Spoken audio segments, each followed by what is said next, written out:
আচ্ছা এভাবে আমার পিছনে পড়ে আছো কেন? তোমরা কি চাও বলো তো? আমি তোকে বিয়ে করতে চাই। সবাই কিন্তু বিয়ে করলে তো আমি একজনকে করতে পারবো। এটা আবার কোনো ব্যাপার হলো? তোমার যাকে পছন্দ তুমি তাকে বেছে নাও। মোহন তুমিও? না না বৌদি, আমি মাহিকে ভালোবাসি। সত্যি? হ্যাঁ মাহি, আমি তোমাকে ভালোবাসি। I love you. এইভাবে নয়, হিন্দি সিনেমার হিরো যেমন প্রপোজ করে আমাকে তেমন প্রপোজ করতে হবে, তাহলেই আমি উত্তর দেবো। ঠিক আছে, কাল আমি হাঁটু গেড়ে আংটি হাতে সবার সামনে চিৎকার করে বলবো। ও বৌদি বলো না তুমি কাকে বিয়ে করবা? আমি বিয়ে করতে রাজি, কিন্তু আমার একটা শর্ত আছে, যে আমাকে একটা বড় সীতাহার এনে বিয়ের প্রস্তাব দেবে আমি তাকে বিয়ে করব। ঠিক আছে বৌদি, আমি নেকলেস কিনে আনছি।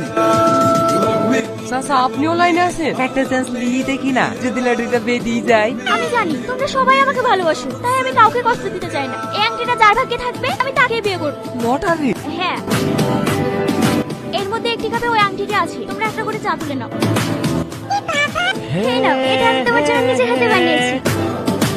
চাটা কিন্তু দারুণ লাগলো বৌদি। আর এক কাপ দেবো নাকি? হ্যাঁ। বৌদি কই? মাহি ভাই, গয়নাগুলো কই? এত সুন্দর সুন্দর উপহার দেওয়ার জন্য তোমাদের সবাইকে ধন্যবাদ, আর আমার তরফ থেকে love you too. Bye bye. বৌদি